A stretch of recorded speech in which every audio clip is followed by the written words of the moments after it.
Coach, if you'd like, we can start with an opening statement, and when he's finished, we'll open up the floor for questions. Well, we know we're playing against a team that can compete with anybody in the country because they have, when you look at the people that they've played this year. And it's like a who's who of people that are in the NCAA tournament when you start to look at Duke, Kansas, Syracuse, and certainly the people that are in their league. So Temple is for 6 straight years in the tournament, and Fran Dunphy having the great track record that he has as a coach and in the track record in this tournament is extremely strong. We've just kept trying to look for any similarities that we can bring to our team from our league, and it starts real quick when you get with Wyatt and you can start making comparisons to Trey Burke and how he plays and how much the ball is in his hands, and not only the way that he shoots it, but the way that he delivers it, and we're used to that, and Wyatt, Khalif Wyatt takes a backseat to no one in the country right now when it comes to being a complete guard. So we're going to have to do an outstanding job there. But much like any other great team, if you spend too much time on one part of the team or one part of the game, then you're going to shortchange it in other places. And they are really, really good. We saw firsthand when we were in Puerto Rico when Christian and Jordan and Derek and Maurice were freshmen just how good Jake O'Brien was when we played against Boston University when he was there playing for Pat Chambers. And we're very familiar now, with what Jefferson means to their team, what Randall means to their team, DeLeo, Cummings.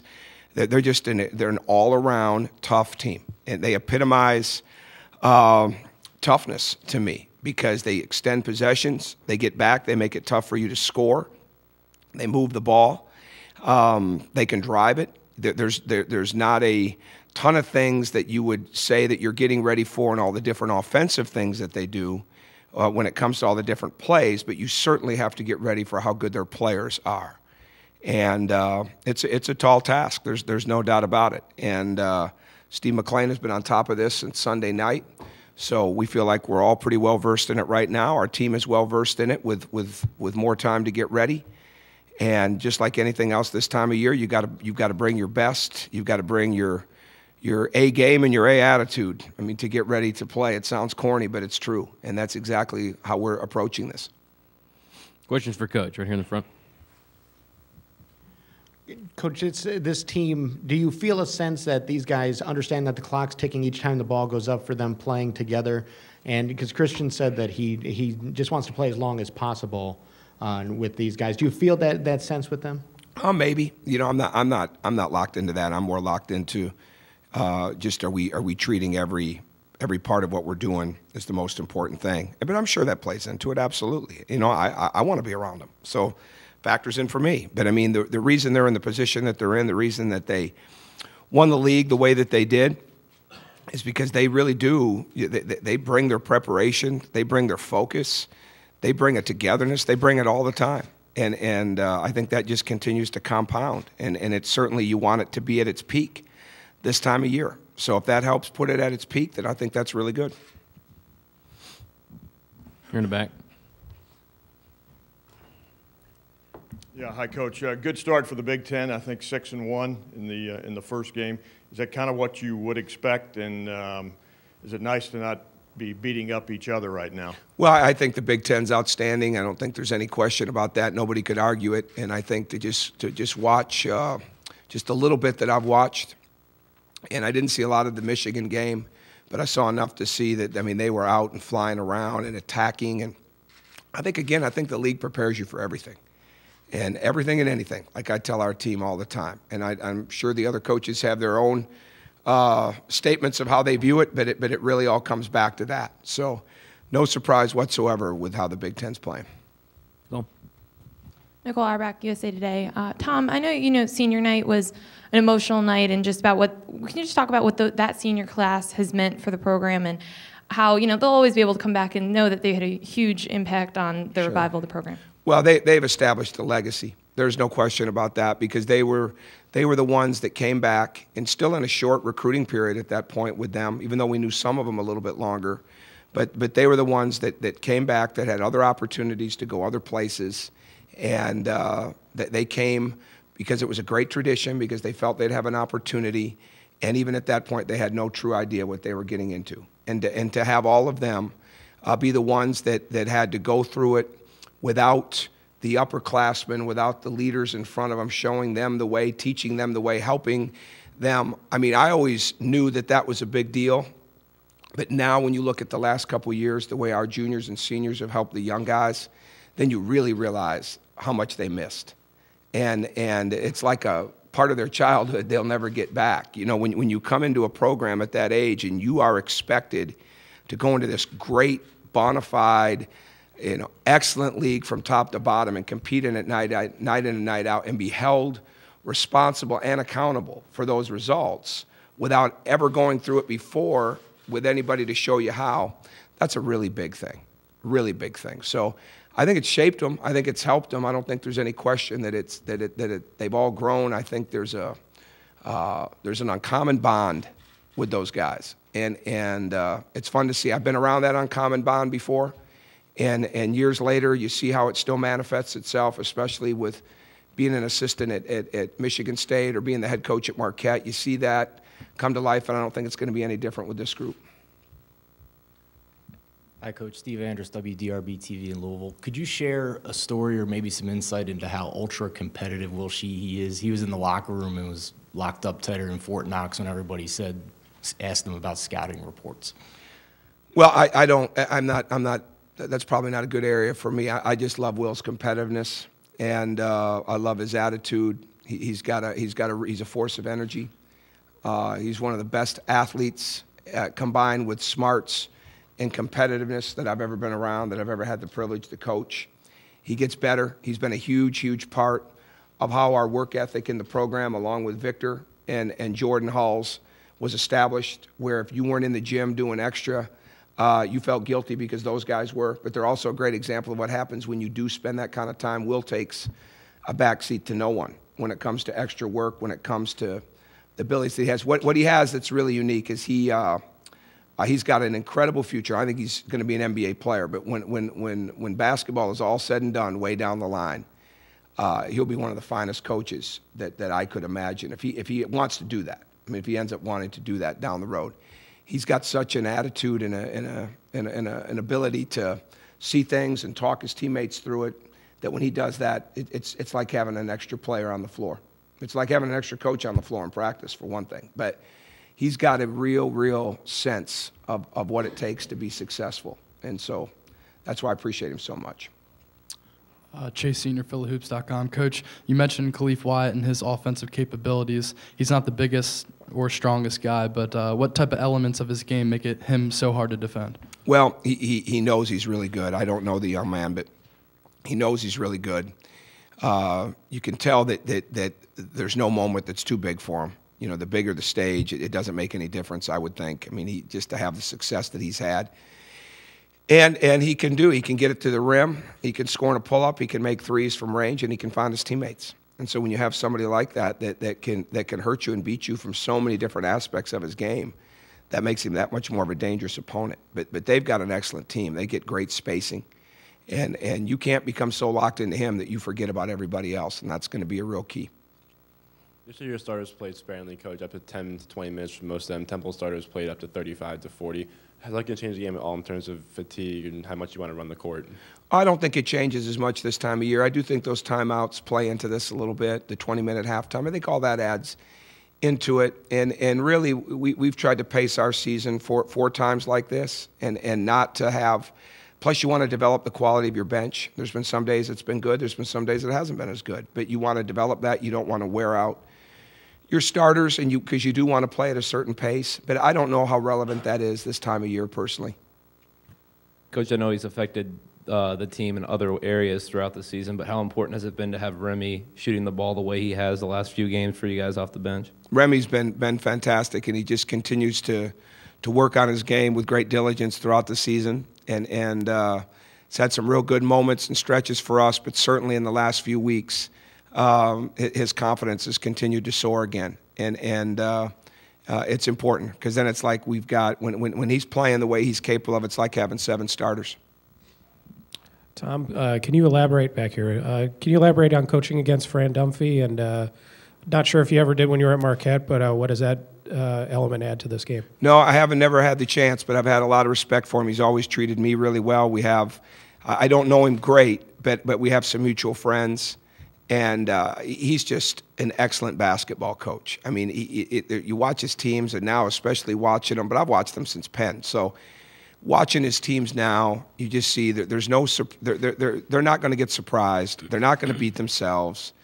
They're going to have an answer for everything. You can just see that in the quality of their play. And there's a poise under pressure. You know, I think that all stems from him, you know, and from what I observe.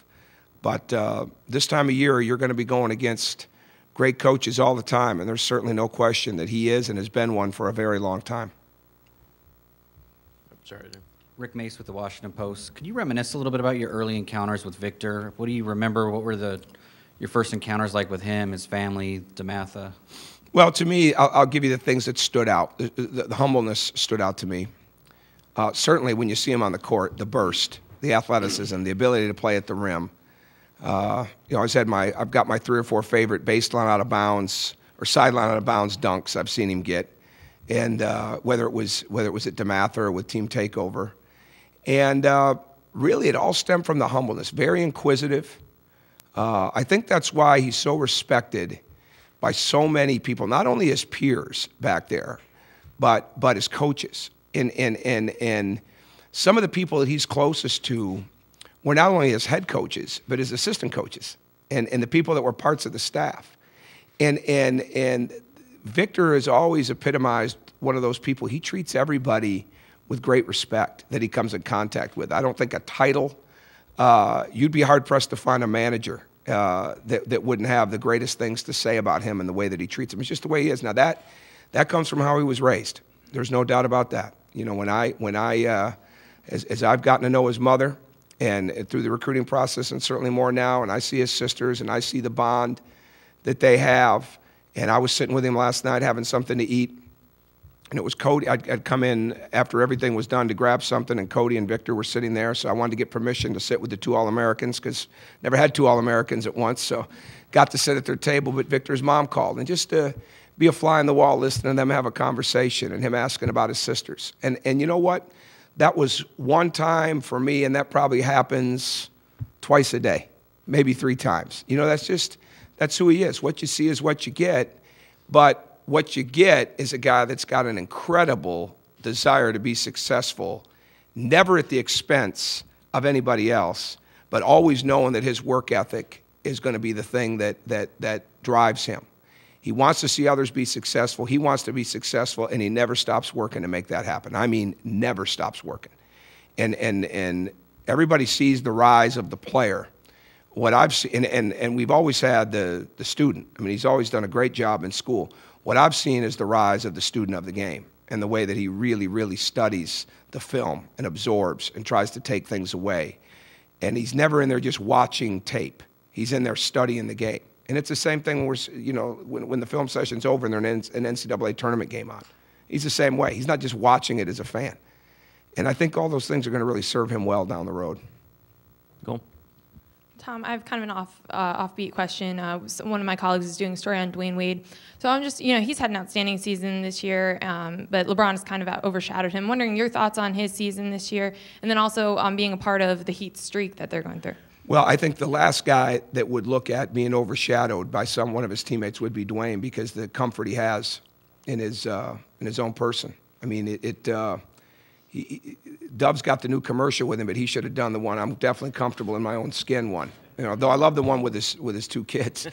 But I mean, he wants to win. He's always been like that. He was the best player on our team at Marquette, but he had a drive that endeared him to his teammates. It didn't infuriate or scare his teammates.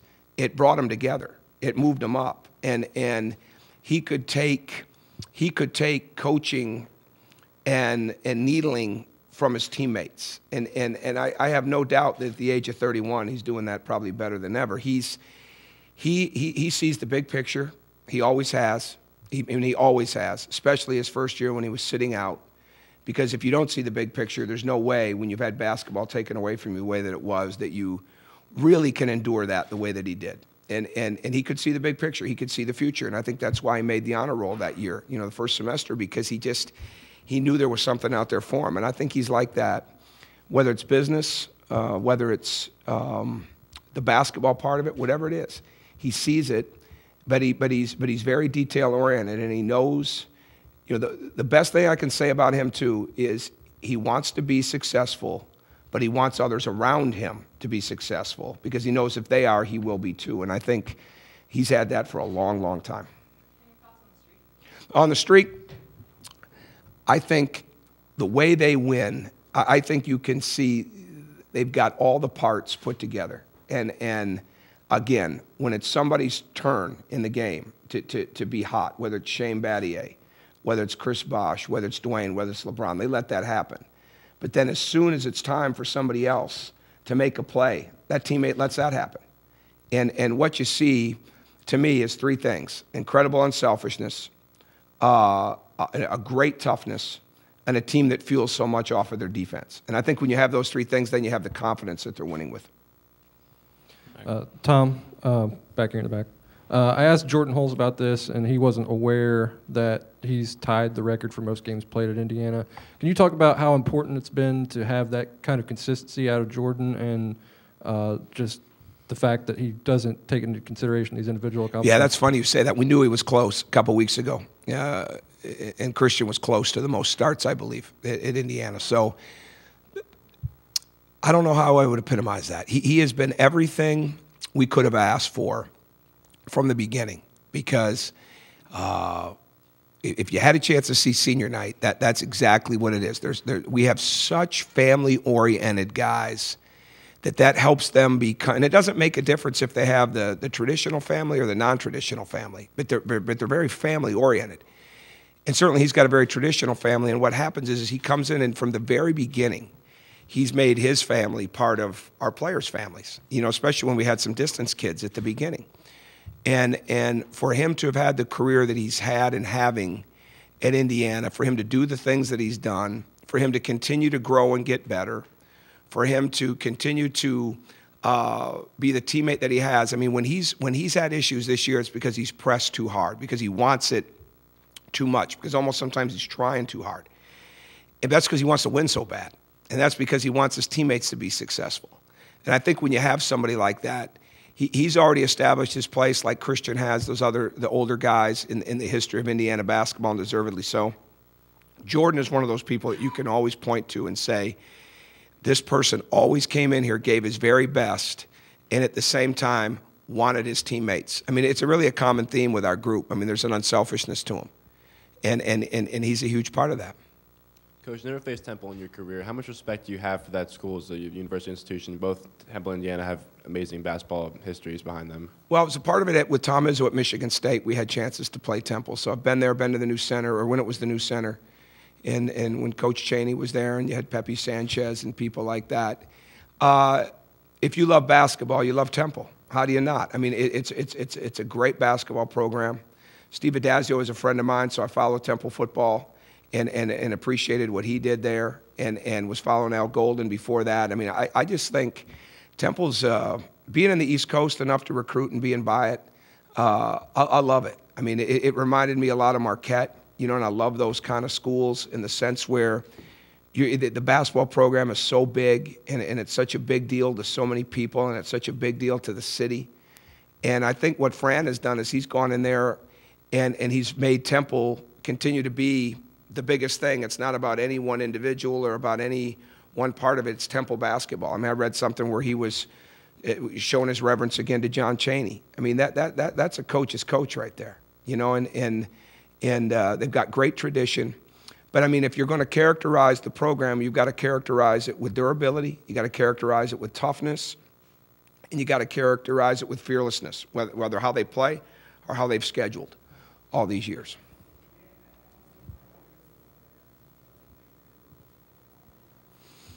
Coach, you've rebuilt the Indiana program from the ground up, but you had the Indiana name and the tradition behind it to do it. Florida Gulf Coast hasn't had any of that, and they knock off a team that you guys beat. Just your thoughts on their win yesterday. Well, I didn't get to see any of it. I just heard the score. But Florida Gulf Coast is. You ever been there? I don't think it's hard to recruit to that campus. It's pretty nice. So, but no, they've done a great job there. Dave did a great job before Andy came in there of building that up. and taking a program and getting it to come up and getting players and getting a few transfers here and there and scheduling big and getting some money in the program. And now it's going to get harder for those guarantee games. But they've just built up the profile. And again, beauty's in the eye of the beholder. And it's real easy to sell a place like Indiana, but you can only sell it so much. The people that are around you have to be able to see that too, and they have to be able to sell it, and your fans have to do it. I think that's going to be exciting for Florida Gulf Coast now. And they've had some big wins over the last couple of years. And it's been building, and we played them in some of their earlier days, especially at Marquette too, with the Division I, and so you got to see them kind of coming up. So it's a great situation right now for that. If you really believe in your program, if you've got a great staff, if you get some people around you that believe in it too, you're going to attract other really good players because people want a chance to compete and win, and then you've got games like that. So I think it's great for the game, even though. I love what Georgetown does too. I mean, when we played Georgetown, you just knew they were going to get nothing but better. So I didn't watch the game enough to have a comment on how it played out. I just saw the score. Coach Dustin DePirac, Bloomington Herald-Times. Just as a point guard, what does Yogi Ferrell see that other guys don't see, just in terms of his court vision, his ability to find guys? What does he see that other guys don't see? Well, I like that he's always learning. I think it's real easy when you've had a lot of success at the age that he's had it, is to really become locked into this is how it is. And he's not like that. And I saw somebody wrote where somebody must have asked him about his high school coach, and who I just think is brilliant. And his high school coach, he talked about some of the things that he learned from him. That's how he is. It's not just us looking at it as coaches saying, these guys are really well coached. It's them remembering it. And so that makes it so much easier for you when you're adding things to it. But I think he's got great vision. I think when he lets the game come in the sense of giving it up early, whether he's got a drive, throwing ahead early, he's really learning more and more that it's going to come back to him in a very advantageous situation. And the more that you try to make something happen, the harder it is. The more that you let it happen because the ball has moved, and now you're creating these one-on-ones all over the court, then you see that great burst of speed that he has. But he works extremely hard on his shot. There's nobody over the last month in the program that has spent more time than him. There's some that spend as much time, but more time being in there, working on his shot, being in there at night, being in there on off days. Very, very hungry player. But still, to me, he's going to continue to get better. I go back to a year ago. I don't know if you were there or not when they played North Central. Were you at that game? When they played North Central at North Central.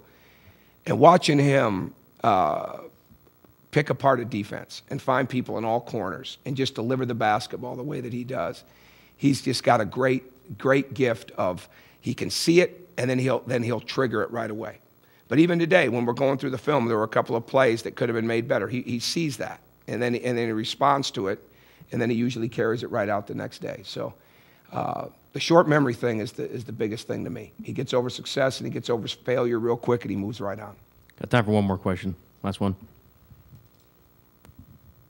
Coach Sean Pastor from Owls Daily. You started at the beginning talking about comparisons of Temple in the Big Ten, and I look at just statistically, there are 3 teams, probably Wisconsin, Michigan, and Illinois, that shoot threes as often as Temple does. Is one of those 3 a close comparison? Well, no. I mean, the one we've just tried to compare more with the individual players and the way they play. I think Temple can beat you a lot of different ways. And I think that's why they're so dangerous. They can go inside. They can rebound misses. A big thing is going to be not allowing them to extend possessions the way that they do, with the rebounding. They do an excellent job with that. But I don't know if I'd compare them, per se to one team. I think there's lots of bits and pieces you can take. But you just try to give your guys a baseline, as they're studying the film. Hey, this is similar to what he did. This is similar to what he did. Those type of things. But I think they also watch enough basketball to know they know about Temple, and they know about Wyatt, and the older guys know about O'Brien from BU, and now they're all real familiar with the rest of them in a short period of time. Tom, thank you. All right, thank you.